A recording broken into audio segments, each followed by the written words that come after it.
Lord, salamat at ginising mo ako sa araw na ito. Lord, I thank you for this brand new day. Thank you for waking me up. Salamat at nagising ako, Panginoon. Maraming salamat sa napakagandang gising ko na ito. Tatanggapin ko po ito as another form of blessing.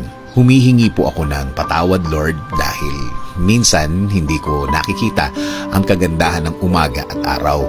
Hindi ko nakikita ang mga bagay na ibinibigay niyo sa akin. Mga bagay na dapat maganda ang effect sa akin. Since na sa problema ako nakatingin, hindi ko po ito lahat nakikita.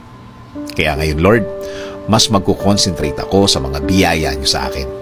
Mas ibubukas ko ang aking mga mata, ang aking puso, ang aking isip. Mas hahanapin ko ang kagandahan ng araw at kagandahan ng sitwasyon. Sa ganda ng mga bagay na inilalagay niyo sa aking buhay. In Jesus' name we pray.